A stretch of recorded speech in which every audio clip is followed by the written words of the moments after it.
السلام علیکم. ایک کویشچن ہے ہمارے پاس ایم این اسلامک اسٹڈیز کا. کراچی یونیورسٹی کی یہ بک ہے اور اس کے جو رائٹر ہیں محمد توصیف احمد ہیں. کیونکہ ایک ریفرنس بک ہے اور ٹاپک ہمارے یہ جو سبجیکٹ ہے ہمارے پاس ہے اخلاقیات اور اسلامی تصوف، اور یہ ہے پارٹ 2 فائنل ایئر میں. جو ماسٹرز کر رہے ہیں اسلامک اسٹڈیز میں یا اسلامک ہسٹری میں، تو ان کے پارٹ 2 میں یہ سبجیکٹ ہے ایم اے فائنل ایئر. ٹھیک ہے، تو اس میں ایک کویشچن ہے ہمارے پاس کہ ہمیں ڈفرینشیٹ کرنا ہے 3 چیزوں کو: تصوف، زہد یا زہد کہہ لیں، اور رہبانیت. ان میں سے ہر ایک کی تعریف کرنی ہے اور ایکسپلینیشن کرنی ہے کہ کون سی چیز کیا ہے، کیا مثال ہے اس کی، اور اس کا ڈفرینس بتانا ہے ہمیں.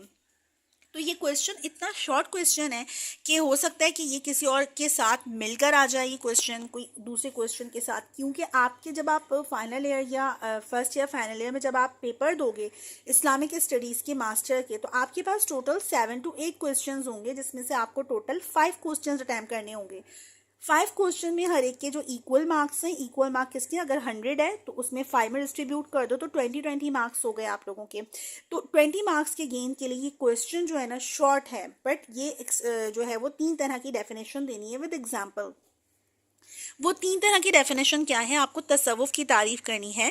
تصوف وہ علم ہے جس میں تزکیہ نفس، تصفیہ اخلاق اور تعمیر ظاہر و باطن کے احوال کا علم ہوتا ہے تاکہ سعادت ابدی حاصل ہو جائے. سعادت ابدی یعنی کہ جنت حاصل ہو جائے.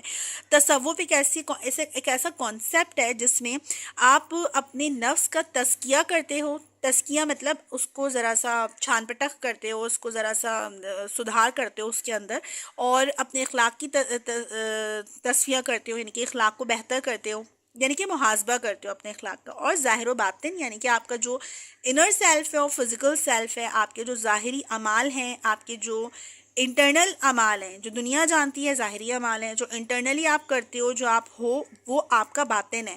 تو یہ تمام طرح کی چیزوں کو جو ہے نا چھان پٹخ کر کے اس کو صحیح پیٹرن پر لانے کا نام تصوف ہے. اس کی مثال ایسے ہے. اب اس میں آپ کو جیسے کویشچن کیا گیا ہے نا کہ آپ کو مثال بھی دینی ہے، آپ کو اگزامپل بھی دینی ہے، تو اس کی آپ کو ہیڈنگ ڈالنی ہوگی. کیونکہ اگر آپ کویشچن کے اکارڈنگ آنسر دو گے تو آپ کے زیادہ مارکس آئیں گے. ایسا نہیں کہ آپ نے ہیڈنگ تعریف کی ڈیفینیشن لکھی اور پوری بات لکھ دی. اگر انہوں نے کویشچن آپ سے جس پیٹرن میں کیا ہے اسی پیٹرن میں آنسر دینا ہے. اگر ایکسپلینیشن مانگی ہے، مثال مانگی ہے، تو آپ مثال کی ہیڈنگ ڈالو. تصوف کی مثال اس عمل کی ہے جس کے ذریعے کسی علائش زدہ، علائش مطلب گندی چیز کو تمام گندگی سے پاک کر کے اسے اسپیشل یا استعمال کے قابل بنا دیا جاتا ہے. اور پھر اس کی مثال دی ہے کہ جیسے لوہا ہے، جب اس کو بھٹی میں ڈالا جاتا ہے، بھٹی یعنی کہ جو آگ ہوتی ہے نا، آگ کے اندر لوہے کو تپایا جاتا ہے، اس کو پھر ایک مولڈ کیا جاتا ہے. جب لوہا بہت زیادہ گرم ہو جاتا ہے تو اس کو مولڈ کر لیا جاتا ہے اکارڈنگ ٹو نیڈ، یا جو آپ کو بنانا ہے وہی اسی کے پیٹرن پہ آپ اس کو جو ہے مولڈ کر لیا جاتا ہے. اس کو کیا کہتے ہیں، اس کو سانچے میں ڈھالا جاتا ہے. تو اس سے کیا ہوتا ہے، لوہا بہت زنک والا ہوتا ہے. جو را فارم میں آئرن ہوتا ہے نا، آپ اس کو دیکھو تو وہ بہت زنک والا اور بہت خراب حالت میں ہوتا ہے. پھر اس کو جب لوہے میں آگ میں پکایا جاتا ہے تو وہ خالص فولاد بن جاتا ہے. اسی طرح سے یعنی کہ آپ نے اس کی اگزامپل دے دی. اسی طرح سے کوئی ایسا شخص ہے جس پہ دنیا داری کی جو ہے وہ لگا ہوا ہے، دنیا داری میں لگا ہوا ہے، تو اگر اس کو کسی نیک شخص کی، جسے مرشد کہتے ہیں، اس کا دامن میسر آ جائے تو کیا کرے گا؟ جو نیک شخص ہے اس شخص کو بھی گائیڈ کر کر کے نیک بنا دے گا، اچھا بنا دے گا. تو اسی چیز کو تصوف کہا گیا ہے کہ دنیاوی جو معاملات ہوتے ہیں، دنیاوی کہہ لو کہ دنیا داری ہے، اس سے پاک کر کے وہ اللہ تعالیٰ کے قابل بنا دے گا کہ وہ اللہ تعالیٰ سے مل سکے، نیک بن جائے. تو تصوف کا یہ کانسیپٹ ہے اسلام میں. اب کویشچن سیکنڈ ہے کہ زہد یا زہد کہہ لیں، تو زہد کی ہیڈنگ ڈالنی ہے کہ اب یہ کیا ہے، بالکل مڈل کی بات ہے. تصوف ایک بات ہو گئی. زہد کیا ہے؟ زہد کا مطلب ہے کہ دنیا میں تو رہو لیکن اس دنیا کی نعمتوں سے بے رغبتی کرو، اللہ تعالیٰ سے لو لگا لے. ایسا شخص جو بے رغبتی کرے، دنیا سے، دنیا داری میں مصروف نہ ہو جائے، اس کو زاہد کہتے ہیں. تو زاہد کی مثال کیا ہے کہ ایک کشتی ہے پانی کے اوپر جو تیر رہی ہے، تو کیا ہے اپنی منزل کی طرف ہے لیکن وہ پانی کے اوپر تیر رہی ہے، پانی اس کے اندر نہیں آ رہا کشتی کے اندر. تو اس چیز کو یہ ایسی مثال ہے کہ زاہد جو ہوتا ہے نا دنیا میں رہتا تو ہے لیکن دنیا داری اس کے اندر نہیں ہوتی، وہ دنیا داری سے باہر باہر ہوتی ہے، اور دنیا داری اس کو بس اتنا رکھتا ہے کہ کشتی نہ ڈوبے، یعنی کہ اس کا جو انٹرنل سیلف ہے وہ خراب نہ ہو. اسی طرح زاہد جو ہوتا ہے دنیا سے بقدر ضرورت استفادہ حاصل کرتا ہے، استفادہ یعنی کہ فائدہ حاصل کرتا ہے، اور اس کا جو بیسک کانسیپٹ ہوتا ہے نا جسے مطمع نظر کہتے ہیں، وہ اللہ تعالیٰ کی خوشنودی اور آخروی نجات ہوتا ہے. ٹھیک ہے، تو یہ دنیا کی محبت کو اپنے دل میں داخل نہیں ہونے دیتا، تو وہ زاہد ہے.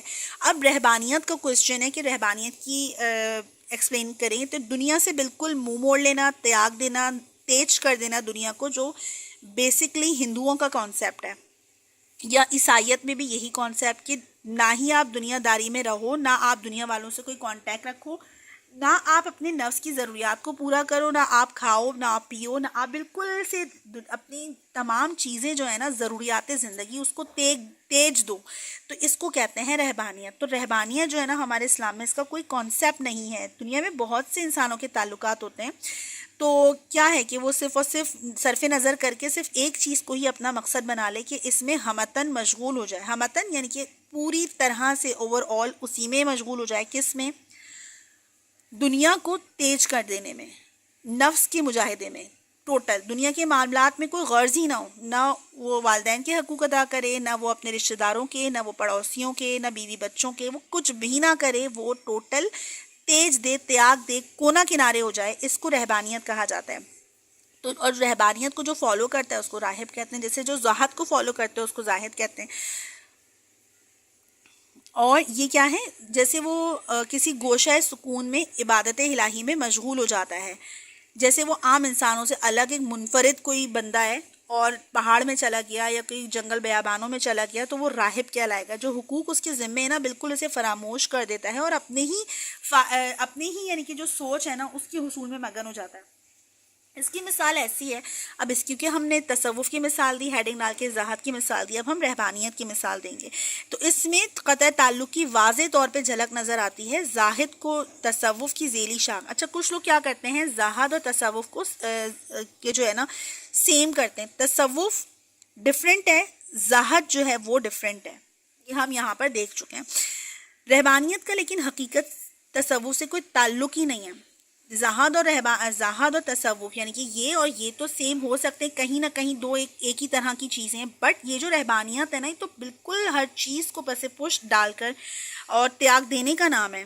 تو یہ اسلام کا کوئی ایسا نہیں ہے، بلکہ رہبانیت جو ہے نا مذہب سے وحشت پیدا کرتی ہے. یعنی کہ جو بندہ رہبانیت کا ہوگا نا تو دیکھنے والا کو وحشت آئے گی کہ یہ کسی سے ملتا نہیں ہے، جلتا نہیں ہے، یہ کوئی حقوق ادا نہیں کرتا کسی کے. تو یہ تو مذہب ہے، رہبانیت ہے کہ کیا ہے؟ یہ تو وحشت کی چیز ہے.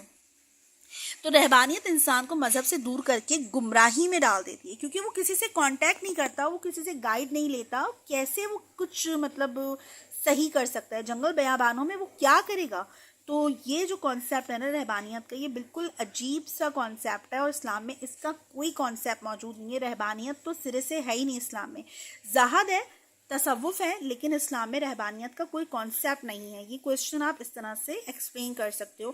لیکن یہ کویشچن شروع میں نے بتایا کہ ایک سنگل کویشچن نہیں آئے گا، یہ کسی اور کے ساتھ مل کے آ سکتا ہے، کیونکہ یہ بہت شارٹ کویشچن ہے اور 20 مارکس کے لیے یہ بہت، آپ کو صرف اس میں ہو سکتا ہے کہ یہ آپ کے MCQs میں آ جائے، آپ فل ان دا بلینکس میں آ جائے، اس طرح سے آ سکتا ہے. لیکن آپ کے ذہن میں کانسیپٹ کلیئر ہونا چاہیے. یہ اس چھوٹے سے کویشچن کا یہی ایک مین پرپز ہے کہ تصوف کا کانسیپٹ، رہبانیت اور زاہد کا کانسیپٹ آپ کے ذہن میں کلیئر ہونا چاہیے.